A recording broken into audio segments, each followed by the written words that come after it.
So, welcome to the Liquid Studio show. In this episode, we're joined by Jeni Smith, the queen of networking in the Northeast. Great to have you on the show, Jen. Thanks for coming along. And we're looking forward to a lively and engaging conversation with you. No pressure. None at all. Over to me. So Jenny, yeah. I mean, Pete's told me a little bit about your story and the business that you run now. Very networking focused. Yeah. Yeah. But before we dive into that, could you share a little bit about you and your story? And what I mean by that is going back, way back. I remember reading something about you spent time in Fiji. Oh, I think before that. Yeah. I mean, what was life like? What has brought you to this point? Who is Jenny? Yeah. The essence of you. The essence. Oh, big question for this time of day.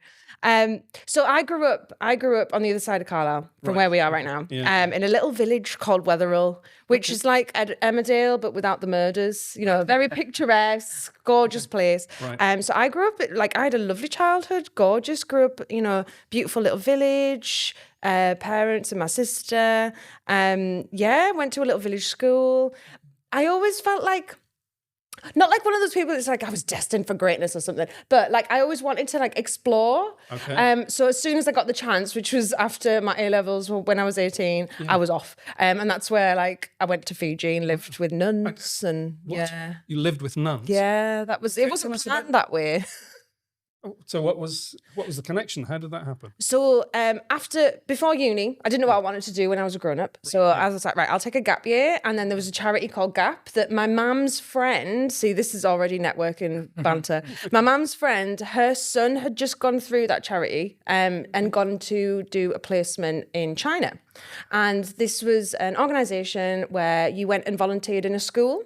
And literally you could I remember opening the brochure and you could pick anywhere in the world. And I was like, right, if I'm going somewhere, I'm going as far away as possible. Yes. So I'm going to Fiji. That'd be nice And it'll be lovely and warm. And it was like being in a postcard. Yeah. And it just so happened that the school that I got placed in was a special school. Okay. So most of the children were deaf. And they all came from all the villages all around Fiji to that one school. Okay. And they lived with nuns while they were, going to school every day. So I ended up living with nuns and deaf kids. So you had no particular experience? Absolutely zero. With special needs kids, but Nah. just dived in and Went for it, Good yeah. for you. And when I got there, they were all jumped on us and were touching my skin and that because I'm white and they're and I've got blue eyes as well. So and they were all talking sign language and I was like, oh my word, what have I done? Yeah. But the nuns and that were lush, and then working in the school, you quickly because they're singing songs in sign. Mm-hmm. So they quickly I quickly learned it. By the end of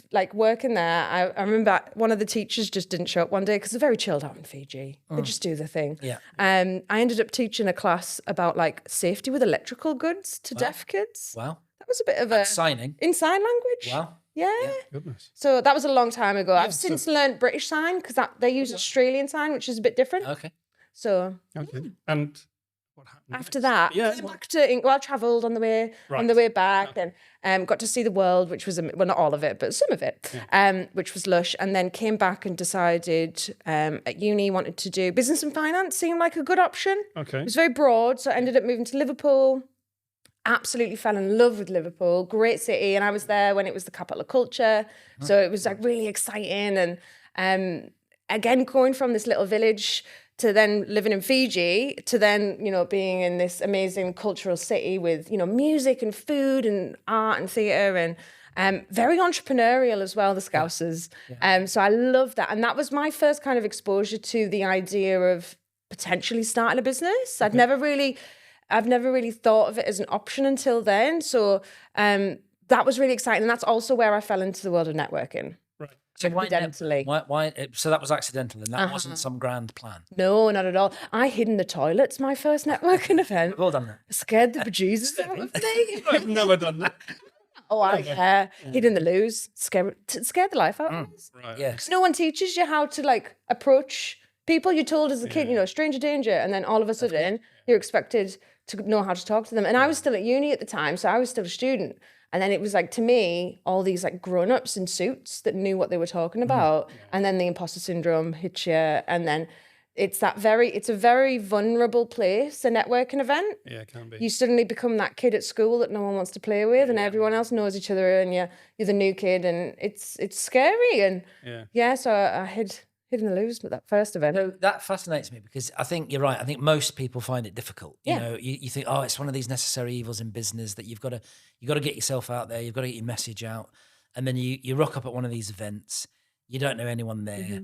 And it's hard work, even for people as as confident as we are. Yeah. You've got to really give yourself that proper nudge. Absolutely. And so what fascinates me about what you do, and you can maybe go a bit deeper in that, is there's certain tactics and skills, and having self-confidence isn't just enough, is it? If you want to get the best out of your commitment to networking, then and you've gone quite deep into all of that, haven't you? You've done quite a bit in the skill of networking. Yeah, absolutely. As well as living it. So, after that first event, I did actually pluck up the courage to go and talk to someone at another one. And then it snowballed from there. I fell in love with networking and networks and what it did. Spent a year as a full-time networker. So I'd go to like 5-6 events every day, Monday to Friday, across Liverpool, Manchester. Yeah, it was exhausting, but so much fun. And I learned so much very quickly. It was very like that experience, and those skills were developed fast because I had no choice. Yeah. A bit like your experience in Fiji then. A bit like Fiji, just throw yourself in. Yeah. Exactly. Yeah. So the skills got developed quickly, but unintentionally, because networking's a funny thing. It's something that, as you say, we all know that we should do, especially business owners, entrepreneurs. If you've got a startup, go out and network. Yeah. However, I found that it's not always about the volume, which I think is focused on very often. More events is better. Actually, the strategy really interests me, and improving that return on investment by positioning yourself at the right events in order to increase your social capital, essentially. So aligning yourself with the right people, as well as accessing the right knowledge. So one of the most powerful things that networking provides is access to knowledge. Yeah. Which is amazing, especially for startup businesses, entrepreneurs. There's loads of research that shows that entrepreneurs who have got more diverse networks create higher value firms. So if you are able to subject yourself to people from different cultures, backgrounds, different industries and sectors, that allows you to innovate, spot opportunities, and that knowledge that you access really impacts the value of your business, which is amazing. But the problem is this vulnerability that we touched on when it comes to networking environments, because as humans, when we are experts in our field, putting ourselves in an environment where that power is gone, it's a very scary thing to do. Yeah. So the more powerful you are in your area of expertise, the less likely you are going to push yourself and lose that power. Yeah. So this is why it's a thing called homophily, where people are attracted to, it's like birds of a feather. Okay. What was that word? Homophily. Right. I know, it's a funny word. This is the first time I've heard it. Right. Okay. It's birds of a feather flock together, so people are drawn to people who are similar to them, because it builds trust. It's easy to communicate to people. Yeah. So if you meet someone that's interested in something the same as you, your brain kind of says, you think the way I think, therefore. Your comfort zone, isn't it? Yeah. Absolutely. So because of that, and throwing the fact that, putting yourself in this very vulnerable position means that people are less likely to go out and network outside of their area of expertise. Which is limiting for Which is limiting for that knowledge access. Yeah. So that's an area that I find fascinating, it's exciting, and it's also really impactful. Yeah. And it doesn't really require that many skills. It just requires a bit of courage and acknowledging that it's okay to be scared and nervous. Yeah. But doing it anyway is going to add so much valuable to you as a person, as a leader, but also as a business owner, and add value to your organization. And it's never as bad as you think it's going to be. And I think, I go back, a lot of years when I first started networking, and I got drawn into that sort of misconception that you're there to sell. Yeah. Everyone's there to sell. So, you're either selling to them or they're selling to you, and you're going to come away with some, great opportunity. And, as we know, that's the reality is couldn't be further from that. Mm-hmm. So that idea about using it as a sort of learning exercise and opening up your scope is fascinating. And if there's some evidence that backs there's loads of that. That's interesting. Yeah. It takes the pressure off as well. Like you say, walking into a room thinking, right, I've got to sell to these people is a very different headspace to, I'm going to learn from these people. Plus, when you go in and you're like, right, I want to learn from these people, it like bats off that imposter syndrome, that the voices that tell you, or you don't know what you're talking about. You don't need to know what you're talking about. The point is that you don't know a lot of stuff. Yeah. So And it's going okay to not along, know and that's it. okay, and you're just there to find out, and you ask better questions. You're a better listener. I think the other thing that people kind of go down is the route of networking just happens in those networking events. So they focus on the especially people who are more introverted and those traditional networking environments with loads of people are very overwhelming and energy draining. Actually, networking, a lot of the value comes from nurturing the relationships you already have. So they're going for a coffee, they're having lunch with someone, they're catching up. Those catch-ups, that's networking just the same as, it's not just about the new people. So if you take away that pressure of I have to sell, and you use it as a more of a sort of relationship development process, you get, longer lasting, better, deeper relationships. And it's that depth that is really important, and that meaningful connection, especially in a world now where we communicate through screens, through technology. And it's all about how many followers you've got and volume rather than actually having meaningful connections. Because that's where networking really impacts us as humans and mental, emotional health. And so that's it. So Colin and I were talking earlier about, the obviously we went through the pandemic and networking was knocked on the head. People couldn't meet up. And we were kind of talking, weren't we, about the idea that has it actually been replaced by, chat on LinkedIn, social networking, all that kind of stuff? And from what you're saying, absolutely not. There's nothing like that sort of in-person connection. No, it's chemical. Like when after lockdown, we all didn't keep like chatting to our nanas on Zoom. We went and sat and had a cup of tea with them. There's only so many Friday nights. There's only I can do one Zoom. I know everyone was done with it. I think I only did like 2. And looking up people's noses. Like, I'm done. I've had enough of that. It's not the same. It's obviously meaningful connection. So when we shake hands with each other, it's a powerful thing, and that touch releases oxytocin, which is one of our happy hormones. It's one of the chemicals that we associate with parents and babies. It's that connection hormone. You can't get that on a screen. No. But also on a screen, you don't get the full picture, so it's really hard to build trust. So you're only seeing like here up. Yeah. And like, I don't know what's going on down there. No. I don't know how tall you are. Like, I don't know what kind of shoes you wear. You can't get someone's body language. It sounds really weird, but you can't you don't know what they smell like. Yeah. And I'm not saying you should go around smelling people at networking events. And looking at their shoes. And look at the shoes. Although you do have good shoes. I like cool you always shoes. have good shoes. But people talk to you at networking events if you wear cool shoes. A little networking hack. But you can't get that online. So people aren't intentionally being deceitful or hiding, but by default, because you don't get that complete impression of them, you can't trust. It's harder to trust. Tell me, and what's the whole process for you? How are we conveying or encouraging people to come and see you or to train people? What's the process for you? Because as a professional networker, you're obviously showing people or telling people how to do this. How do you do it currently? So I've got a number of different services that I offer to help people network smarter. I know. Here's the pitch.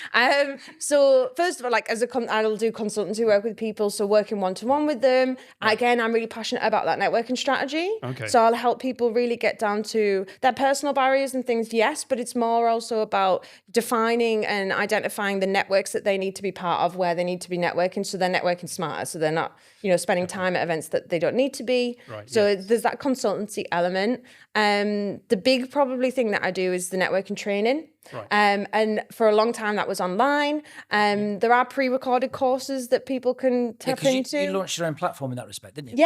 Yeah. So that was something because of lockdown, like a lot of people. So I was delivering training through, on Zoom and online for businesses for those couple of years. But I wanted to make it more accessible to people and to individuals. So, pre-recorded content, which I think has just gone through the roof the last couple of years. Studios like this where people can come in, record share their knowledge in a way that allows people anywhere in the world at any time. And I like that because it's smarter for me in a sense, because I record it once and then sell it over and over. Of course. Which is a happy, I'm all about passive income. I've also built a SaaS platform. Right. So I'm a big fan of tech. Yeah. Spent a few years in tech. So for our software as a service, for those of our audience that don't know what that means. Yeah. So that's basically a platform where it's a piece of software that runs over the web, accessible anywhere. Yeah. A little bit. Yeah, maybe it's just dig a bit online. deeper in that. Yeah. Yeah, absolutely. So the platform that I've built, it pulls together all the networking events that are happening in the Northeast and Tees Valley. That's soon going to cover as well, expand to cover Cumbria, and then eventually. So these are not just your networking. No, events. I don't do events anymore. Right. No. Okay. These are everyone else's because they're all spread out. You know, some of them are on Eventbrite, some of them are on bespoke platforms, some of them are on LinkedIn, some are on other social or ticket platforms. So we bring everything together into one place. And that list is accessible to the public. Anyone could just go and have a look for what's happening over the next couple of weeks. But people can subscribe if they want to see further ahead and if they want to be able to filter. So again, it's empowering people to be strategic so they can search for events based on topic, based on location, host, a number of different things. And it allows them to have this dashboard that's really personalized to them. It's all the upcoming events. There's new events getting released. I mean, daily new things are added on there. So there's that as well. So in line with the theme of this series, which is, as I said at the start, is all about what is your purpose. It sounds like to me, your purpose in life now is not necessarily running and organizing events and networking events. No. It's about engaging with people that they get the best that they can out of what's already out there. Absolutely. You're totally right. My purpose when years ago, when I started in networking is really different from what it is now. Yeah. But I think the world's different from what it was then as well as me being different. So I remember the first networking event I came to of yours, which is probably 11, 12 years ago, maybe. Yeah, it's a good while back. And, very quickly tuned into the aspect of you where you were you had this, sixth sense of being able to connect people. And I remember being in a room and Pete, you need to speak to this person, that person. And you had this ability of just sort of bringing people together with some sort of common interest or something that would spark that conversation without the need for you need to sell to him and her and what have you. So that's my joy in life to meet people and just be that vessel, that facilitator. And I think now my purpose is absolutely to empower others to do that and to get more from networks. And it almost feels like a bit of a mission that I'm on. So as well as running the business, I'm also doing my PhD at Durham University Business School. I'm researching networking events in a bid to be able to support networkers and the hosts of the networking events, again, to help facilitate those connections to happen. But running alongside that, another purpose of mine, another passion is helping young people to network. Because the world that we live in is screens and, they don't know how to talk, bless them, and they don't know how to read facial expressions and they don't know how to read social cues and throw in, lockdown for 2 years and they've just got no chance. So I'm doing more with that kind of 16 to 18-year-olds to help build the entrepreneurs of the future, the workforce of the future, to give them the skills and confidence to be able to build meaningful relationships, really. And you think about even, graduates coming out of uni who are going to go into that first process of interviewing. Yeah. That's a skill in its own Absolutely. right, isn't it? And if you've never done that face-to-face stuff, that, conversation that we're having, you're not going to come across well in an interview, are you? So, Never mind being able to answer a phone or customer-facing roles or whatever it is. But also it's affecting their empathy. There's an amazing woman called Sherry Turkle, who's an MIT professor. And she's written books on this, and one's called The Empathy Diaries or Reclaiming Conversation. They're really good books. And she's done loads of research into this and the impact that it's having on young people's ability to empathize. And that terrifies the life out of me. So I'm really passionate about using networks and human connection to have a positive impact, whether that's in business, in academia, or for kids. Cool. So I'm kind of intrigued. So I'm going to rewind slightly. Do it. The PhD. So it's a dissertation on specifically what part of network? Because it's a massive subject. Oh, it's huge. Network's got its own theory. So my interest comes in. So I'm in the process of doing writing a paper around networking event anatomy. We're calling it. Which is dissecting all the different elements of a networking event's design, and to create this new construct. And the idea is that by manipulating the networking event anatomy, so the time, location, venue, format, all those different things, by manipulating that you'll be able to then control in certain ways who attends essentially. Oh, So absolutely. for example, early morning events tend to be more male dominated because it's usually the women that do the school run. Yep. So if you want to attract women to a networking event, or more women at least, you're going to have to host your event 9:30 onwards. Yeah. Similarly, if you host an event in a bar, you're cutting off people who don't relate to being in that environment. So people who don't drink alcohol, whether it's for personal or religious reasons, then you're dictating who's attending by these decisions that you make. Yeah. And network diversity, and also the levels of vulnerability that people feel.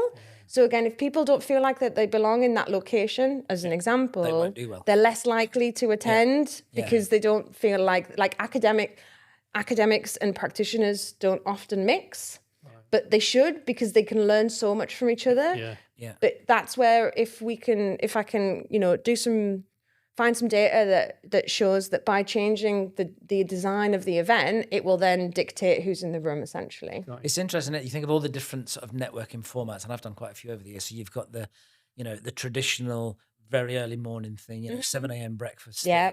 I was in a BNI group years ago, and a really well formulated fixed plan. Yes. Which means it's very efficient. And introverts like that. Yeah, but not particularly engaging for me. You turn up at 7 o'clock every Thursday or whatever it is, and there's a very well defined level of expectation on you. And I think it works for a lot of business, but not for everyone else. Yeah. And then you've got things like, I've done some speed networking. Yeah. So you go around the room. 60 seconds with everyone in the room. Which works online, yeah. And that, I remember the first time doing that thinking, this is just terrifying, how am I going to get around it? Yeah. Exactly. And so that's really interesting, isn't it, that certain individuals will perform better depending on the format of the networking that they do, and exclude themselves from others. Absolutely. They're just not going to fit. There's another thing called in academia called social distance, which is often measured through the levels of empathy that two groups feel towards the other, so how close or how far apart they are.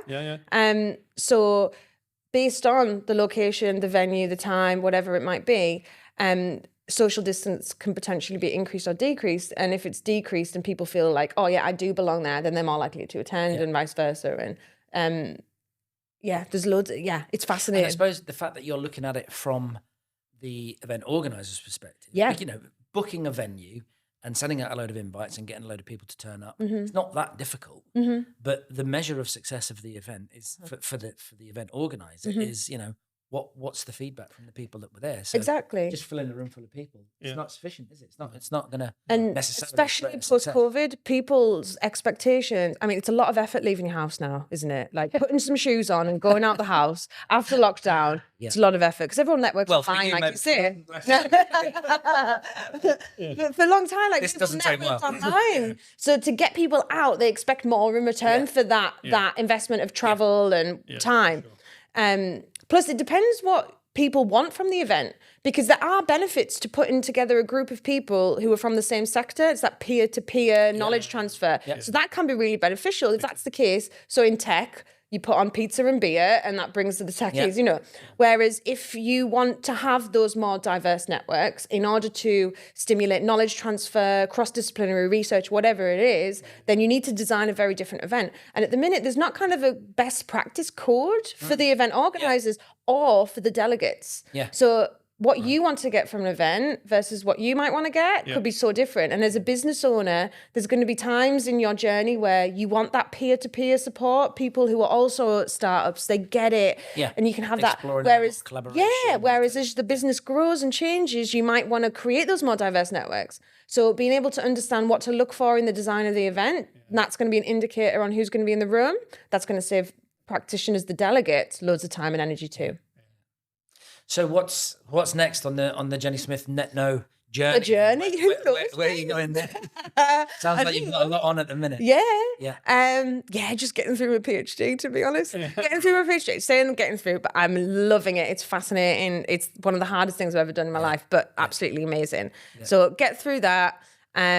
Hopefully contribute to knowledge, contribute to the world of practice at the same time.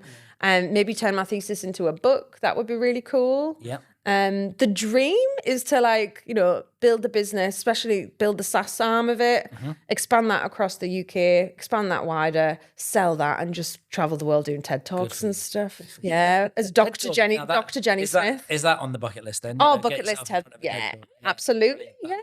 I can see you doing that. Yeah, I'd love that. Absolutely love that. When I'm ready, when I've got, I think when I've, you know, post thesis, when I've hopefully got something novel to share with the world, I would love to do that. Yeah. And I suppose the PhD will give you, rightly or wrongly, it'll give you a little bit of validation, won't it? Absolutely. A little bit of, additional credibility. Yeah, you know, in my world where like I talk about a subject that people often deem as fluffy. Yes. Part of the reason to do the PhD is to get that validation, that credibility. You know, I'm covered in tattoos and I like to wear bright colours and I'm very excited about lots of things. Yeah. So being that, you know, having that, not only does it add value to me, but it adds value and I'm able to transfer that knowledge back to the people I support as well. One of the things I've noticed, because as we said before, you know, we've known each other quite a long time and you have, I don't know whether it's intentional or otherwise, but you have built a little bit of a sort of personal brand. You know, you've got, you know, you're very bright, you're very extrovert. Is that just you or is there a conscious effort there to say, right, I'm going to stand out? And it is just me, but it's conscious in that for a long time I was told that was wrong. Yes. I think as a woman as well, you're told you're too loud, too excited, too emotional, too whatever. And I think especially, so I launched my business while I was on maternity leave. Literally the week lockdown hit, wasn't intentional, but it just happened that way. And after having my daughter, when I was on maternity leave, made the decision to be like, do you know what? No, it's time to go back to being self-employed, back to what I'm passionate about and doing it in a way that's authentic to me. And I think when you're authentic, that comes across hopefully and other people, I'm not everyone's cup of tea and that's totally fine. I will actively say, you know, if I'm not your cup of tea, here are some other amazing people that can help you network that are very different, you know, and that might be the right fit for you. But doing it, you know, true to who I am, especially after, you know, for a lot of experiences of being told that I'm... So good, Jeni. And it's such a great story. I think because so many people nowadays get so hung up on what they look like and what they need to say and, you know, all that sort of stuff. They need to start, as you do, just believing and being themselves. Yeah. And it makes it harder. If you've got to act, makes it hard. Yeah. If you just be yourself. People see through it as well. They do. And then they can't trust you. It's hard to build that trust. Exactly. But the people that see you for who you are and come anyway, they're the best ones. Yeah. Right. Absolutely. Yeah, they're obviously like challenging themselves. Yeah. So we want to just putting you completely on the spot. What we're going to try and do is get some sort of little anecdote from all of our guests. So I'm thinking over the however many years you've been doing this, which is quite considerable, and the thousands of events and thousands of people that you've met and connected, is there one thing that you could sort of attribute? You go, oh, I did that. I put those two people together, and something came of it that you can, you know, you feel that you contributed to in some way. Yeah, there's one that stands out particularly. So there's loads, but interestingly, a lot of them you don't hear about. No. You make these connections with people and they go off and then you'll see something like, oh, get in, that worked out well. But there is one connection I made. I met someone at a network event in Carlisle and met him and I was like, you need to speak to this person. You know, when you just know. Yeah. Need to speak to this person. Yeah. Fast forward to now, like 10 years on, they're married, they've got 2 babies, and I like totally created life. So I absolutely take full credibility for the creation of those children. Yeah, it was all me. Good. So welcome. So are you now officially Auntie Jen? No. Matchmaker extraordinaire. Yeah, that's a good one. But endless amounts of joy that just comes from seeing people connect. Yeah. So where can people hit you up, Jeni, for people that want to get in touch with you and find out a little bit more about what you do? Yep, social media, online. My website's NetKno, so it's netkno.co.uk. Lovely. Yep. Find me there. There's loads of like free resources and stuff on the website. There's videos and blogs. There's a white paper about strategic networking people can download for free. But I'm really accessible, so any questions or anything, just connect and give me a shout. Thanks for coming along. Really enjoyed you having here. Great. Yeah, absolutely. Thanks so much. My pleasure. Yeah. So there you have it. That was the Liquid Studio show with our guest, Jeni Smith. Do the like, share and subscribe if you wish. The more support we get for the show, the more guests like Jeni we can have. and we'll look forward to seeing you in the next one. Thank you very much. Thank you. You both looked at me. Am I supposed to say something now? No. Okay, yeah. A Liquid Studios production.